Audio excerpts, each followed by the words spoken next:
Son 72 denuncias. ¿Cuántos exfuncionarios están implicados en estas acciones penales que decidió emprender la auditoría?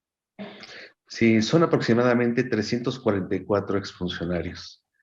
Es una cifra histórica, es una cifra muy, muy importante que de antemano pues pone de manifiesto que el trabajo se llevó a cabo.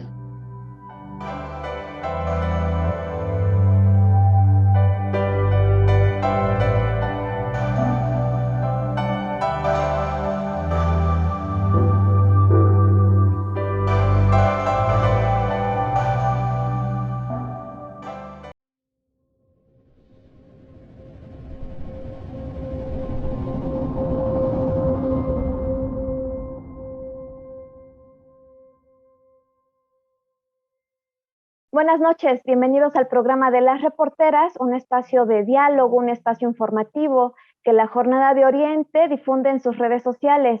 Soy Mónica Camacho y tenemos como invitado esta ocasión al Auditor Superior del Estado, Francisco Romero Serrano, para que nos brinde un balance de la gestión que ha encabezado al frente de esta institución responsable de auditar los recursos públicos en Puebla, de verificar en pocas palabras que el dinero público no termine en manos de los funcionarios ni se pierda por una mala administración.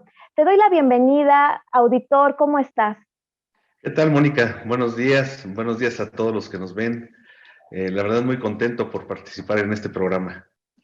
Muchas gracias, nos encanta tenerte en el programa. Es muy importante la labor que lleva a cabo la Auditoría Superior del Estado. Ya estamos cerca de que tú cumplas estos 2 años al frente de la institución. Fuiste designado por el Congreso de Puebla en 2019. Y me gustaría saber qué balance tienes de esta administración que has encabezado.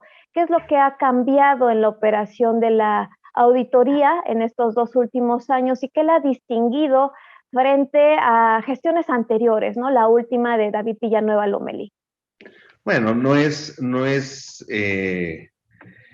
que una gestión sea mejor que otra, simple y sencillamente todas, todas las gestiones están obligadas a evolucionar. Y sobre las bases que dejó el anterior, nosotros avanzamos. David Villanueva, en su caso, trabajó mucho en los temas que tienen que ver con desarrollo tecnológico, con la compra de un buen servidor. También evolucionó algunos temas que tienen que ver con sistemas de revisión.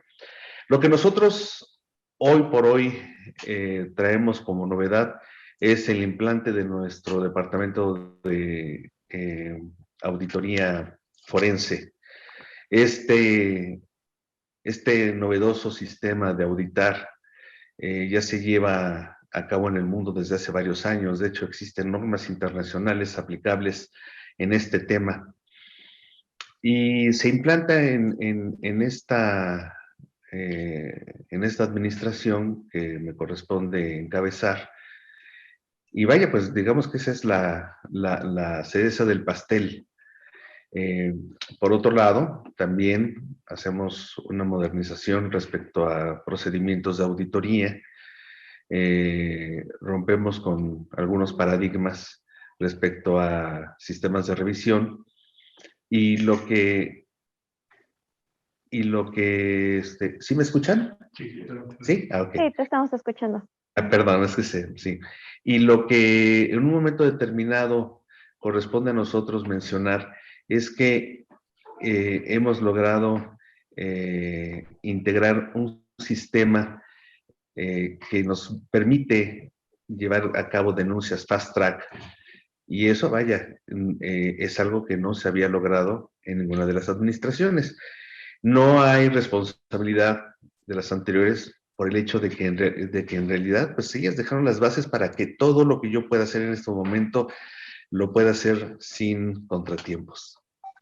Antes de pasar al tema de las denuncias, que es algo que a mi parecer ha distinguido a tu gestión al frente de la Auditoría Superior del Estado, me gustaría que nos contaras sobre esta auditoría forense. En 2020 se informó que se iniciaría su establecimiento dentro de la ACE se asignaron 13 millones de pesos, si no mal recuerdo, para su operación. Vino la pandemia y tuvimos ya muy poca información de qué fue lo que sucedió con esta auditoría. Explícanos cuáles son los alcances, si ya está operando al 100% y de qué manera les ha ayudado en esa tarea de fiscalización que tú encabezas. Bueno, sí nos fueron asignados 13 millones de pesos que nos sirvieron mucho. En primer lugar, para hacernos de un equipo humano, que nos pudiera responder en forma adecuada a las necesidades que en ese momento teníamos respecto a información que podía ser útil en el sentido de determinar responsabilidades a servidores públicos de sexenios anteriores o de periodos anteriores, porque hubo periodos más cortos inclusive. Aproximadamente nos ha dado un fruto de 72 denuncias de todos los niveles de gobierno, desde el nivel ejecutivo, legislativo y presidentes municipales. Entonces, ha sido una labor titánica. Es novedoso en Puebla. Inclusive algunos temas los dimos a conocer vía institucional para que la gente supiera en qué estábamos trabajando, en qué estábamos aplicando los recursos, que a final de cuentas pues es dinero de los mexicanos. Y todo mundo pregunta, bueno, ¿y para qué se utiliza el dinero de nosotros? En el caso de la Auditoría Superior del Estado, bueno, pues en la determinación de responsabilidades mediante este tipo de técnicas de auditoría, pero nos falta mucho todavía. Lejos de tener un sistema correctivo y detectivo en relación al fraude, nos falta un sistema de prevención todavía. No me sentiré satisfecho sino hasta que este sistema de prevención esté absolutamente establecido y todos los sujetos de revisión estén prácticamente cubiertos en el aspecto técnico, en su parte de control interno, en su parte de metodología de cómo hacer las cosas a efecto de prevenir el fraude, el peculado, la asociación delictuosa y otros delitos. Son 72 denuncias. ¿Cuántos exfuncionarios están implicados en estas acciones penales que decidió emprender la auditoría? Sí, son aproximadamente 344 exfuncionarios. Es una cifra histórica, es una cifra muy, muy importante que de antemano pues pone de manifiesto que el trabajo se llevó a cabo. Entre estos exfuncionarios, perdón, Francisco, que te interrumpa, se encuentran, tenemos conocimiento, exalcaldes del Estado. ¿Quiénes más han sido señalados en estas denuncias presentadas?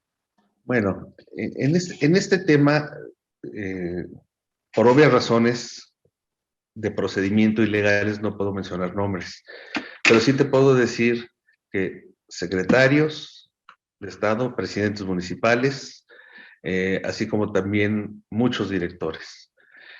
Nosotros denunciamos toda la cadena que tiene que ver con el mando en la determinación de responsabilidades. Pero no solamente es el líder el que en un momento determinado delinque, sino en asociación delictuosa con toda la cadena de funcionarios que conllevan a la ejecución de una operación total, desde la adquisición, desde la no comprobación, desde el cómo cubren o con qué documento comprueban el aparente gasto. Entonces, todas esas participaciones conllevan a determinación de responsabilidades a muchos servidores. Entonces, en la cadena son 72 denuncias, pero 344 funcionarios. 344 funcionarios. ¿Y de cuánto dinero estamos hablando? En cada reporte que la auditoría ha proporcionado se habla de millones de pesos en una denuncia. ¿A cuánto ha ascendido esta posible pues mal manejo de recursos públicos que ustedes han detectado? Bueno, son aproximadamente 2,052 millones de pesos. Suena fácil decirlo, pero si nosotros consideramos el tema de costo-beneficio, con 13 millones de pesos, determinamos y le damos a la ciudadanía denuncias por más de 2,000 millones de pesos. Entonces, es relativamente, eh, eh, no puedo decir barato porque ese no es el término, sino que sino en los conceptos de eficiencia y eficacia, de hacer menos con más, pues hicimos mucho con pocos recursos.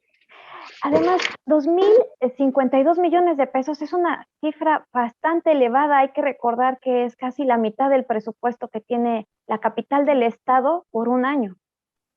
Sí, claro. Es una cantidad que serviría para pavimentar muchas calles, es una cantidad que serviría para programas sociales, darle alimentación a muchas personas. Es una cifra bastante significativa.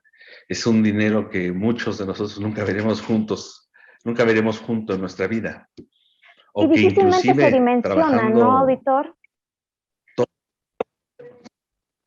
efectivamente. Falta mucho por hacer, falta mucho por hacer. No es todo, pienso que hay mucho más, pero nos ha faltado tiempo. La pandemia realmente, si nos hubiera dejado trabajar, nos hubiera permitido tener objetivos inclusive más altos, porque hubo momentos en los que no contábamos con nuestro equipo, a veces al 25%, el equipo humano, y aún así sacamos el tiempo también el asunto de las cuentas públicas. Entonces, no solamente trabajó el tema que tiene que ver con la auditoría forense, sino también la que tiene que ver con el trabajo tradicional, que es la calificación que se le da a cada cuenta pública, que son aproximadamente 328, entre las cuales se distinguen 217 municipios. Eso es año con año que ustedes están revisando estos sujetos obligados, estos sujetos de revisión. Así es, además de que cuando llegué en el 2019 ya se encontraban integrados prácticamente todos los informes que se tenían que rendir al Congreso correspondientes al 2018.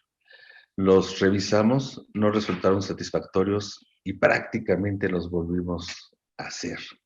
Esto es de los informes que les dejaron el anterior auditor. El encargado de despacho, sobre todo, porque en el caso del auditor anterior, pues él partió antes en búsqueda de una nueva responsabilidad y pues quedó un encargado de despacho. Entonces, al arribo de tu servidor, todavía mejoramos mucho los resultados precisamente de esos 328 informes a los cuales les faltaba sustancia. Nosotros nos hicimos cargo de buscar más allá de lo que había y determinamos muchas responsabilidades. En este momento, solamente del 2018 nos falta pasar 6 cuentas al Congreso, las cuales serán a más tardar la próxima semana entregadas, así como también la totalidad de informes del 2019 que será entregado a más tardar en lo que resta del mes. Eso termina con un tema de que aparentemente por la pandemia tuvimos retrasos. No, en realidad no estamos retrasados. En realidad no se nos ha vencido el plazo porque los días inhábiles han corrido hacia adelante debido a las suspensiones, inclusive que han sido publicadas por decretos respecto a días inhabilitados, inclusive por el Congreso. Y como nosotros dependemos del Congreso, pues también tenemos días inhabilitados en ese sentido. Entonces, pudiendo terminar en el mes de marzo del próximo año, en plazo no vencido, estamos terminando en tiempo y forma todo en el mes de noviembre, acabando con el rezago de todos los años y estando plenamente al corriente en el tema que tiene que ver con la fiscalización en Puebla. Auditor, qué difícil estar corrigiendo la tarea que debió haber desempeñado pues una gestión anterior a la suya. Me comentas que hubo falta de sustancia, que no se metieron al detalle en la revisión. ¿Qué más detectaste en el trabajo que se hizo de fiscalización sobre estas cuentas de 2018? Bueno, en realidad, hay que decirlo, había muchos temas prescritos, abandonados en fiscalía o abandonados en el departamento jurídico. Es decir, no se promovieron las acciones legales en contra de responsables.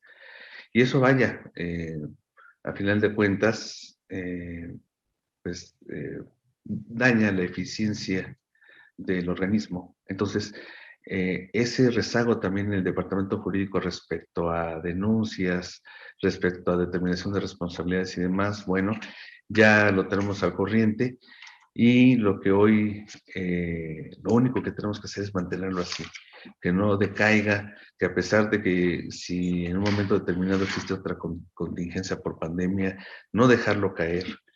Y para eso, bueno, pues tenemos estrecha vigilancia sobre los avances, sobre aspectos que tienen que ver con los resultados, inclusive no solo de la fiscalización, sino del seguimiento a los resultados de la fiscalización. ¿Tú no crees que Así es. esta pues, falta de profundidad en la revisión, en la fiscalización de la aplicación de recursos públicos no deja ver actitudes de simulación? Porque eso siempre fue lo que se cuestionó a la Auditoría Superior del Estado, que en realidad no hacía valer sus facultades para pues, resarcir los recursos que habían sido mal utilizados, para promover estas sanciones y lograr que los responsables fueran sancionados. Bueno, es que en realidad este es un tema tripartita. Nosotros somos investigadores, somos gente que revisa, gente que recopila información, determinamos un resultado. Ese resultado nos puede llevar a diferentes caminos, tanto a la solventación de una cuenta pública como a la determinación de responsabilidades. En la determinación de responsabilidades hay causas graves y no graves. Dentro de las graves, que son a las que seguramente te refieres, bueno, presentamos estas 72 denuncias. Pero aquí ya empieza un trabajo de otras instancias, como es la Fiscalía del Estado y como lo es en la Suprema Corte de Justicia también, el Tribunal Superior de Justicia del Estado de Puebla. Uno, en su labor de integración de una carpeta de investigación, determinación total determinación total de la responsabilidad, otro encargado del suministro de justicia y otro de ejercer precisamente la persecución o la captura del sujeto en cuestión. Entonces, es un trabajo tripartita en el que intervienen prácticamente el poder legislativo a través de la Auditoría Superior y el poder judicial a través de la Fiscalía y a través del Tribunal Superior de Justicia del Estado. Entonces, vaya, todavía falta mucho por hacer porque en las investigaciones ya se llevaron a cabo, ya se entregaron oportunamente a la Fiscalía. La Fiscalía está trabajando en sustanciar y recopilar las pruebas, porque no solamente se trata de lo que diga el auditor, lo que provoca un orden de aprehensión, se trata de lo que inclusive tiene la obligación de verificar la propia Fiscalía, inclusive en beneficio del perseguido, porque es su garantía el hecho de que el Ministerio Público haga la verificación e investigación correspondiente para determinar si lo que dice la auditoría es cierto o no. Podemos decir que la Auditoría Superior del Estado ya hizo su parte, que es en presentar estas denuncias, en presentar los elementos que ustedes hayan detectado. ¿Qué información tienes de lo que de la respuesta que ha dado la Fiscalía General del Estado? ¿En qué situación, en qué estado se encuentran estas 72 denuncias? Bueno, todas están en proceso de integración, sin embargo, sin que pueda yo revelar el sujeto, ya tenemos eh, 2 órdenes de aprehensión ejecutadas y otras en proceso. ¿Sabes cuántas más estarían en proceso? Aproximadamente 4 más. O sea, esto lleva 4. tiempo. Sí, sí, sí, son procesos Ujú. muy largos. Y son procesos largos porque se trata de derechos humanos, del respeto al derecho humano y también del respeto a la libertad de las personas. Entonces, no son temas que se tengan que tomar a la ligera, porque inclusive, aun cuando dentro de las atribuciones que tiene la propia auditoría sea la de determinar, bueno, también dentro de las obligaciones que tiene la Fiscalía es la de verificar que nuestro trabajo, ¿sí?, se hizo conforme a derecho y que las pruebas que nosotros hemos aportado sean verificadas inclusive, a efecto de que no se cometan pues actos de injusticia. Y vaya, pues eso no es que provenga de un actuar personal, sino que la propia ley establece los procedimientos para que se le puedan determinar responsabilidades a servidores públicos, máxime si son de carácter penal. Ahora, hablemos de estos 2.000 millones de pesos. ¿Qué fue lo que pasó con ellos? Se ha hablado mucho de que se recurrió a operaciones simuladas a través de facturas apócrifas, que esto derivó en el delito de peculado. Si nos podrías comentar qué es lo que detectaste, en dónde quedó este dinero. Sí, aproximadamente el 90% de las denuncias en relación al monto, a los 2.057 millones de pesos, corresponden a actos de simulación con empresas fantasma.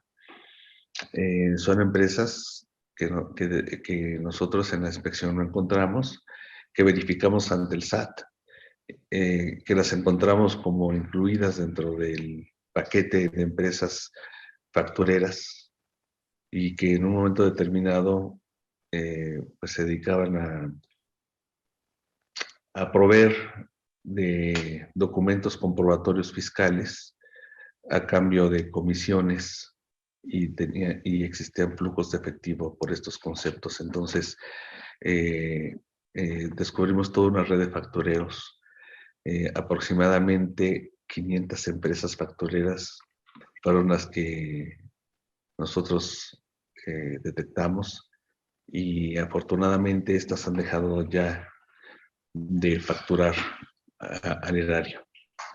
Bueno, También se encuentran al denunciadas. cuerpo de gobierno. Por supuesto, también se encuentran denunciadas. Todas estas empresas se encuentran denunciadas. Auditor, me parece sorprendente el número de empresas fantasmas, el número de servidores públicos o exservidores públicos involucrados. Esto que deja ver que era un sistema que se estaba operando en Puebla bajo la coordinación de alguien, o eran acciones pues individuales pues, de cada autoridad, ¿no?, involucrada. A mí me suena que había alguien coordinando todo esto. Es muy difícil realmente precisar, o sea, sería irresponsable de mi parte decir si existía un líder que organizando todo este tema. A final de cuentas, nosotros lo encontramos en forma aislada y es así como lo denunciamos. Entonces, en tanto yo no tenga prueba en contrario, no podría yo afirmar que todo esto estaba encabezado por una sola persona. Eso es imposible determinar hasta este momento. Sin embargo, lo que sí te puedo decir es que tenemos mucho por hacer todavía. Vaya, esta es la punta del iceberg. Esto es apenas el primer ejercicio de estos procedimientos. En la medida en que nos vayamos perfeccionando y sobre todo nuestras guías de auditoría sean perfectibles, en esa medida vamos a tener mejores resultados. Y pues obviamente en el informe anual los daré a conocer. Auditor, nada más me gustaría tocar un asunto que se está discutiendo en el Congreso, del cual los diputados son frecuentemente cuestionados por los medios de comunicación. Hay que decirlo, los medios de comunicación son los que están subiendo a discusión este tema, los diputados lo niegan. El asunto es, hablan de tu posible sustitución al frente de la Auditoría Superior del Estado, los diputados lo han rechazado, pero lo que ha despertado esta versión pues son unas reformas anunciadas por el gobierno de Puebla relacionadas con la ley que regula las actividades de la Auditoría Superior del Estado. Entre estas se encuentra una que recientemente se presentó para modificar los requisitos del proceso de selección de un auditor superior del Estado. Los medios de comunicación somos mal pensados. Entonces, cuando leemos en la iniciativa que se está proponiendo retirar el requisito de que esté vetado los secretarios de Estado, de cualquier nivel de gobierno, que se le retire el requisito de que no sea poblano ni que tenga un mínimo de tiempo viviendo en el Estado, pues uno piensa, se está preparando la llegada de alguien que cumpla con esas características. Pero cuéntanos, ¿qué es lo que sabes tú? ¿Has hablado con los diputados? ¿Qué es lo que te han comentado? Bueno, mira, para empezar, existe un sistema muy estructurado de fiscalización ya en México, el cual tiene que ser armonizado. La federación, por ejemplo, cuenta con una auditoría superior, es la auditoría superior de la federación, y al interior de la Cámara de Diputados existe un organismo de vigilancia de la propia auditoría superior de la federación. El Sistema Nacional de Fiscalización ya ha establecido determinadas reglas de operación que tienen que ver, en los cuales tienen que ver los estándares de calidad, de selección, de capacitación, de procedimientos, de alcances. Entonces, es derecho del Ejecutivo, en ese sentido, llevar a cabo, modernizar la ley a efecto de que esté acorde con este Sistema Nacional de Fiscalización. Entonces, estos temas que se han convertido en mediáticos y demás, bueno, pues la verdad es que llevan más, yo considero más yo lo considero más un tema técnico que un tema de carácter mediático. El señor gobernador es una persona muy respetuosa de las instituciones, de la independencia de las instituciones, razón por la cual, pues vaya, no se le puede considerar que cualquier iniciativa que presente sea de mala fe o tenga un doble trasfondo. Simple y sencillamente nos tenemos que actualizar en nuestros temas. Así es, el sistema de fiscalización, como tú bien lo comentas, pues ya depende de normas nacionales, de una regulación que viene desde lo nacional. ¿Y qué te parece esta propuesta de integrar, de instaurar una comisión de vigilancia? Se asegura que es un mecanismo que ya funciona a nivel federal.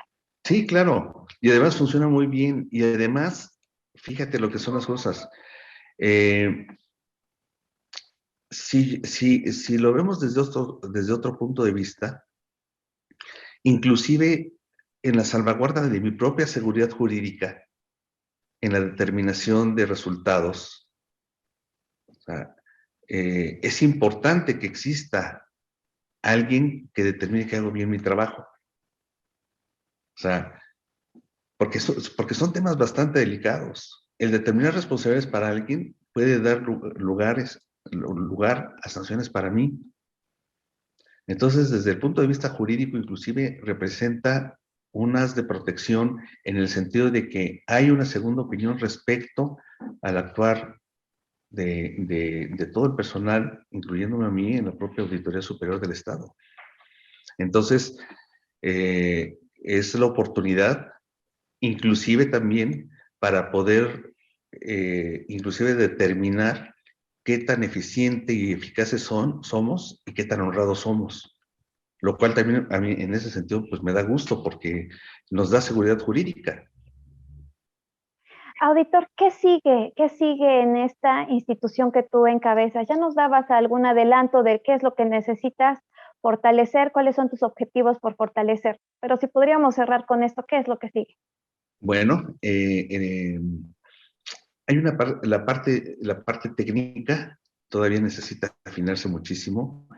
Necesitamos más capacitación en normas de auditoría, inclusive del orden internacional. Necesitamos formular más guías de auditoría en la parte forense y también generar nuevos modelos de investigación respecto a la auditoría tradicional. Entonces, todavía hay mucho por hacer. Necesitamos certificar al personal, necesitamos generar también alguna maestría para que el personal la tome, generar más convenios con universidades, generar investigación, la participación inclusive en algún momento, de los sectores educativos para fomentar la cultura de la rendición de cuentas. O sea, todavía el cumplimiento del plan de trabajo que presenté al principio de la gestión, o inclusive como candidato para aspirar a ser auditor superior, está en pañales. Nos falta mucho por hacer. Muy bien, auditor, te agradezco mucho que hayas aceptado la invitación al programa. Fue un placer tenerte para el auditorio de la Jornada de Oriente. No, al contrario, y muchas gracias. Muchas gracias por la invitación. Estoy muy contento en participar con ustedes. Les mando un abrazo a ti, a todo el equipo, a Martín, a Fermín, y pues, ¿qué les puedo decir? Las veces que se requiera, estaré atento y con gusto participaré con ustedes. Muchísimas gracias, auditor. También a todos los que siguieron esta transmisión, recuerden que mañana podrán verla en las redes sociales de la Jornada de Oriente. Hasta la próxima. Hasta luego.